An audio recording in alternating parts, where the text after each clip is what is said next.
Bueno, y todo el episodio, la triple fuga y la captura tan prolongada dejó en evidencia algo que todo el mundo lo sabe, pero quedó muy expuesto, que es el tema vinculaciones de la policía con el narcotráfico, a la propia poder político ahora lo ha dicho, y vamos a hablar con una especialista, socióloga, una persona que sabe muchísimo de esto precisamente, es Laura Echarren, que la tenemos acá. ¿Qué tal, Laura? ¿Qué tal? Hola, ¿cómo te va? Bien. Alguien que además venía denunciando todo esto desde mucho antes, ¿no? Y hace bastante tiempo, no denunciando, pero contando cómo venía el proceso del narcotráfico en la Argentina, que bueno, es un proceso que ya se consagró, es la antesala de lo que es lo que podría llegar a ser el narcoestado.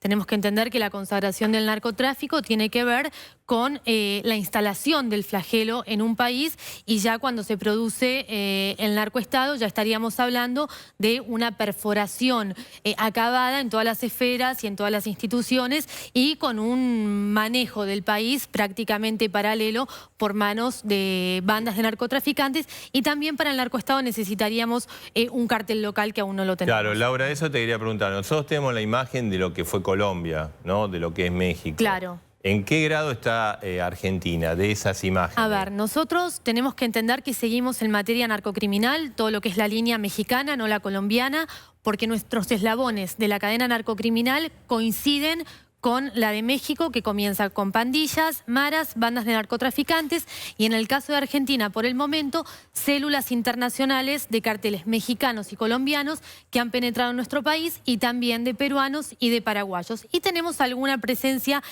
colombiana que en realidad no viene como la mexicana a buscar territorio que perdió poder en México, sino a dirimir la guerra narco, que ya por la política de lucha contra el narcotráfico de Colombia se le está complicando mucho más. Nosotros estamos en la consagración del narcotráfico. El año 2014 fue el año de consagración del narcotráfico en Argentina, y el 2015 el año de consolidación de sus brazos armados. O sea, hay grupos, no hay ni un cartel. No hay un cartel, tenemos bandas de narcotraficantes con perfil de cartel. Como por ejemplo la banda de los monos. Y después tenemos células internacionales de México, por ejemplo de Tijuana, de Sinaloa, cartel de los Zetas. ¿Cómo se convierte un grupo, y como puede ser de los monos, en un cartel? Y primero tendría que tener un líder con las características que tiene el Chapo Guzmán, que es uno de los líderes que ha sido más respetado y que ha creado mayor sentimiento de pertenencia dentro del mismo cartel, al estilo de Pablo Escobar. Bueno, eso en Argentina por el momento no hay una cara. Pero se están dando las condiciones de que podría ocurrir si esto no se ataca. A ver, podría ocurrir, por eso estamos en el proceso de consagración, la consagración ya está. El gran desafío en los próximos 4 años es no convertirnos en un narcoestado. Ahora, la pregunta es ¿qué hacer para eso? Claro. Bueno, a esto llegamos por falta de prevención. Este proceso lleva décadas en la Argentina.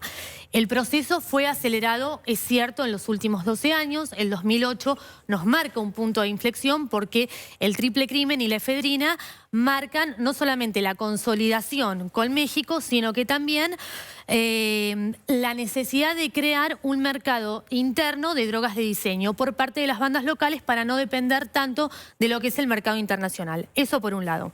Bueno, hay un bicho. Sí, la mosca por acá. Es una compañía, una mascotita que tenemos. Bueno, eso por un lado.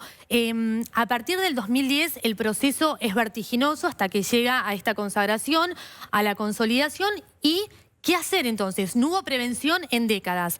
En la última década hubo un estado de sensación, una minimización de todo lo que tiene que ver con el flagelo, casi ya a tener una negación patológica, diciendo que somos simplemente un país de tránsito, de consumo. Bueno, todo eso generó las bases para que hoy estemos en este estadio y que nuestro desafío sea ese.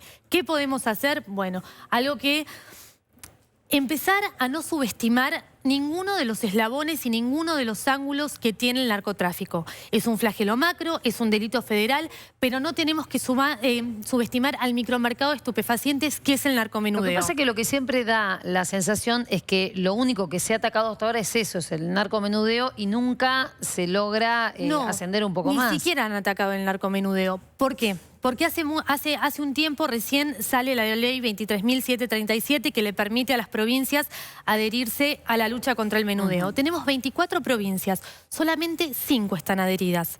Y solamente una de ellas le responde a un flagelo concreto con una respuesta concreta, que es la provincia de Córdoba creando una fuerza policial antinarcotráfico, que es un cuerpo armado, de élite. Son 200 personas, 220, que nada tienen que ver con la policía de Córdoba, y eso se debería hacer con las otras provincias, con las 24. Lo debería haber hecho Scioli cuando estaba gobernando la provincia de Buenos Aires. ¿La provincia de Buenos Aires no está adherida? Está adherida, sí. Están adheridas. Buenos Aires, Chaco, Salta, Córdoba y Jujuy. ¿Santa Fe no? Santa Fe no. Qué increíble. No, y que encabeza junto con Buenos Aires el PBI narcodelictivo a nivel nacional. Ahora, entonces, si uno nacionaliza una fuerza así, que cada provincia crea su propia fuerza policial antinarcotráfico, que es una fuerza que tiene la característica de estar atravesada por la ética y los valores, por una moral. Ahí es una policía nueva, que se arma, que se forja, especialmente para combatir el menudeo. Uno puede decir, ¿qué te hace secuestrar 20 cigarrillos de marihuana, 1 kilo de cocaína? Hace a mucho, porque si las 24 provincias se suman, lo que se genera por elevación es el ataque al narcotráfico, porque es como un bombeo, se va acotando, le vas acotando los brazos, le vas acotando el mercado. Porque, a ver, la droga es un medio, pero la columna vertebral de este flagelo es el dinero. Y ahí hay que ir, y ahí sí entra la justicia federal, ahí sí entra el tema de... Te quería preguntar, ¿no? Porque decía, bueno, hubo una consolidación del narcotráfico, ¿no? Una consagración del narcotráfico y una consolidación de brazos armados. ¿Pero eso es por desidia o porque el poder político o alguien... digamos, tenemos el caso del triple crimen, donde hay un testimonio de uno de los sicarios involucrando nada menos a la persona que fue jefe de gabinete, Aníbal Fernández, anterior gobierno. ¿Es una distracción o no supieron o hubo connivencia? La desidia, la omisión y las impericias siempre son funcionales a cualquier flagelo y siempre terminan siendo conniventes. Esa es la explicación de por qué pasa esto. Uno se puede hacer el distraído, puede pactar, puede no pactar, y ese es el gran riesgo cuando el poder político pacta con el poder del narcotráfico, porque siempre el poder político termina quedando como rehén del poder narco. Una vez que pactaste con el narcotráfico te copa y te va a devorar. Y eso es lo que pasó en un punto con... algunos movimientos en determinadas provincias que están estragadas por el flagelo, como pasa en la provincia de Buenos Aires, porque la omisión, la desidia y las impericias terminaron siendo conniventes. ¿Cómo es la relación hoy, por ejemplo, de la policía bonaerense con el narcomenudeo y con el narcotráfico en general? Bueno, cuando vos hablas con investigadores de otros países, cuando hablas con periodistas, cuando hablas con fuentes y demás, te dicen siempre que el sector de la bonaerense que está inclinado al delito, que no siempre tiene que ver a veces con el menudeo, a veces está inclinado a otros delitos, pero el menudeo, digamos que es el grueso, te dicen que es el gran cartel o la gran mara centroamericana que hay en la Argentina, es la bonaerense. La relación es estrecha, de hecho la provincia de Buenos Aires no tiene, a diferencia de Santa Fe, disputa territorial, porque según las fuentes de investigación, ¿qué pasa? La bonaerense es el sector de la bonaerense inclinado al delito. La policía, ¿no? Claro, aclaremos eso. Lo que hace es digitar en qué territorios opera cada banda de narcotraficantes. Del narcotráfico lo regula. Y eso, bueno, va subiendo, que es el gran desafío que va a tener y que tiene María Eugenia Vidal, y que para poder llevarlo adelante de una forma más acabada y más acompañada, Rodríguez Larreta debería ayudarla. Él que pidió tanto el traspaso de la federal, ahora tiene 20.000 efectivos para conjugar con la policía metropolitana. Larreta debería adherirse a la ley 23.737 y luchar contra el menudeo, porque nosotros en Buenos Aires tenemos 2 líneas que se cruzan, que son la peruana y la paraguaya, en 2 bastiones, la 11114 peruana, donde se dispara el precio de la cocaína hacia toda la ciudad de Buenos Aires y parte del conurbano, en disputa con una línea paraguaya. Además es como un enclave, como un territorio propio donde... La 11114 podría llamarse el enclave de la ciudad de Buenos Aires, así como el conurbano bonaerense es el enclave de la provincia de Buenos Aires. ¿En qué villa opera la línea paraguaya que decíamos? En la Villa 20 y en la 2124. En Barracas. En Barracas. Te quería preguntar, ¿no? Y el negocio dentro de la Argentina, ¿cómo? Porque, digamos, esto necesita mecanismos de transporte, mecanismos de comercialización? ¿Cómo es que opera? A ver, nosotros, de acuerdo a la investigación, hay alrededor de un 65% del narcotráfico que se mueve por vía terrestre, después tenés un 20% que se está moviendo por vía aérea y un 15% por vía fluvial. Es muchísimo, ese 15 y ese 20 es muchísimo también. El 65, imagínense lo que es. Tenés puntos neurálgicos. Que uno cree que podría ser más fácil controlar la vía terrestre, que por ahí, si no está radarizado el tema de la aviación. Claro, o a la ver, fluvial. necesitas para los controles, se necesita un equilibrio entre lo que son los recursos humanos y la tecnología. No podemos asentar todo en la radarización y tampoco podemos asentar todo en los recursos humanos. Debe haber un equilibrio entre las dos cosas porque hay que recobrar las fuerzas, la confianza en las fuerzas de seguridad, porque también son las fuerzas de seguridad las que terminan manejando la tecnología. Razón por la cual tenemos que tener trabajo de campo, porque el trabajo de campo te da un diagnóstico no solamente delictivo, sino también un diagnóstico social. Y nosotros tenemos un tejido social perforado y tenemos que entender que pasamos del año 2000-2001 al 2014. Siempre dicen, a ver, el delito subió, bajó. No, ni subió ni bajó. Mutó a narcocrimen. Nosotros ahora tenemos todos delitos organizados. ¿Por qué? Porque se tiene el dato, se tiene el arma y se tiene el móvil. Razón por la cual ya no hay delitos aleatorios. Claro. Todos los delitos son organizados. Ahora, está claro entonces, primero, un poco lo que decía Paula, si el transporte es terrestre, sería más fácil de cooptar, de controlar. Se necesita una fuerte con prevención. Decisión política. Claro. Y el otro tema es que lo que vos estás diciendo, que esto genera la delincuencia común que vive el ciudadano, en especial de todos los centros urbanos de la Argentina, porque es como un derivado del tema del narcotráfico. Claro, en realidad, a ver, estos gruesos lo que hacen es que la gente, bueno, hay puntos que están más complejos, como Rosario, como la ciudad de Buenos Aires, como el conurbano bonaerense. Después tenés otras provincias como la de Mendoza, que también en lo que sería Las Heras, que es un equivalente a La Matanza. O sea, la entrada del narcotráfico, y ni siquiera, por ejemplo, en el caso de lo que es la vía aérea, ni siquiera necesitan aterrizar, simplemente descargan. Por eso es importante radarizar 24 horas, utilizar radares 3D, que no tengan un uso intermitente, sino un uso constante. No avisar tampoco, porque debemos ser uno de los pocos países del mundo o el único que nosotros avisamos cuándo funcionan los radares o cuándo dejan de funcionar. Tenían, no sé ahora, pero en un momento tenían como un horario estipulado. Tenían, claro, son horarios intermitentes. Claro, que todo eso termina siendo funcional, porque ¿qué pasa? En la gobernación anterior se habían secuestrado no sé cuántas toneladas de marihuana. Y una de las grandes ponderaciones ha sido el escudo norte. Y en realidad la marihuana ingresa por el escudo norte a través de Paraguay. Y el escudo norte es uno de los grandes fracasos. ¿Por qué? Porque se utilizó. ¿Qué es el escudo norte? El escudo norte es el complemento que hay mal hecho entre Gendarmería y las Fuerzas Armadas llevadas a frontera de una manera mal hecha, ni siquiera acatando la ley, porque lo que hay que hacer es reformular la ley para que sí las Fuerzas Armadas trabajen en la defensa del país en un complemento con la Gendarmería que debe ser devuelta inexorablemente a frontera y de manera acabada. Eso te iba a preguntar, ¿cómo influyó el hecho de que la Gendarmería haya sido sacada de la frontera, llevada a combatir delitos comunes, sobre todo en el conurbano?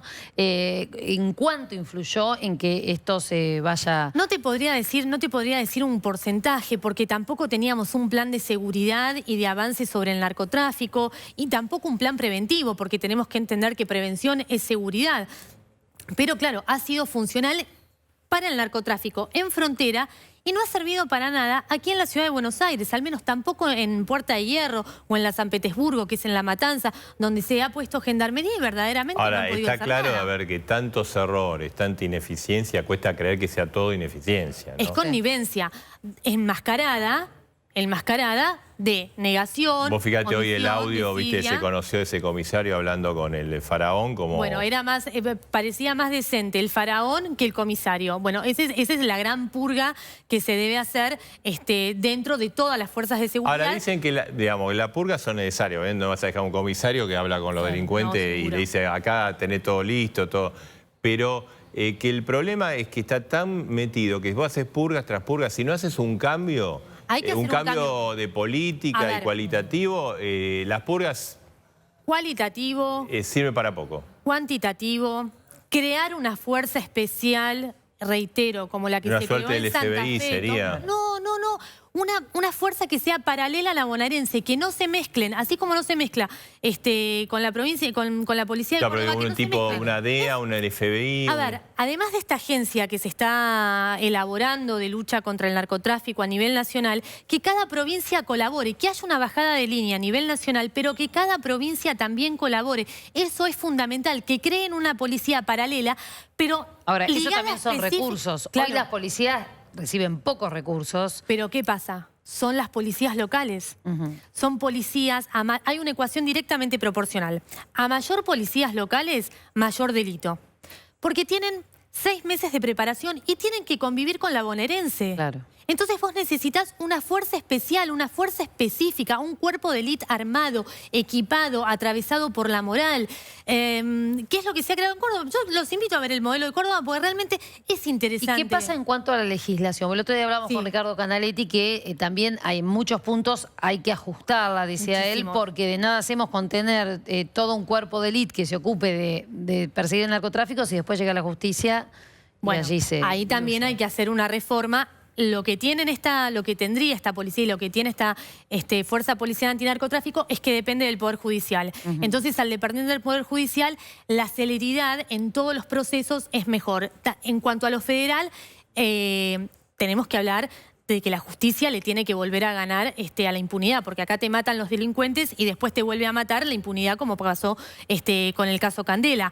Por otro lado, hay que evitar todas estas salidas que pasan en el servicio penitenciario, que también está ligado con la justicia. Hay que eliminar el artículo 56 bis de la Ley Nacional de Ejecución Penal, que permite que el delincuente que cumple 25 años salga a los 12. O sea, la condena tiene que ser... Por eso es una reforma de la estructura. Tiene que ser acabada. Y también la imprescriptibilidad de los delitos de corrupción, la perpetua para narcotraficantes y violadores sin ningún tipo de excepción.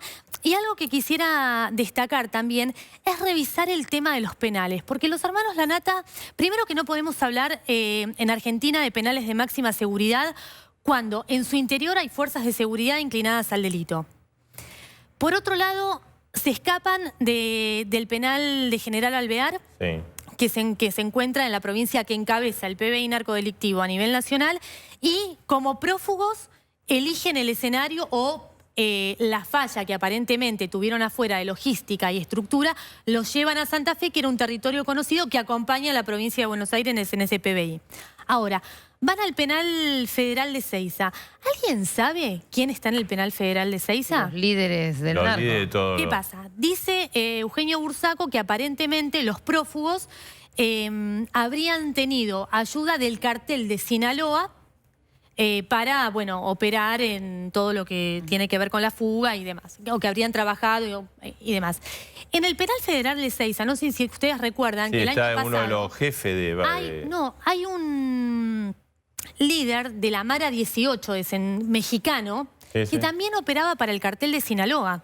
Y en el penal de Seiza tampoco es un penal de máxima seguridad, porque no se olviden que allá también se formó el batallón militante, que en su momento Y hace poco manejaba hubo los hilos del delito. hubo 13 evadidos. Entonces, a ver, ¿a qué llamamos penal de máxima seguridad? ¿Por qué no nos fijamos a dónde metemos a estos Seguro. presos de alta peligrosidad? Porque cuando se asumió, Lo que da la impresión se es que no hay sabía. un penal, porque de Sierra Chica también hubo fugas. Lo que da la impresión es que no existe hoy en la Argentina un penal que pueda garantizar que nadie se escape. No, pero tenés que reforzar porque...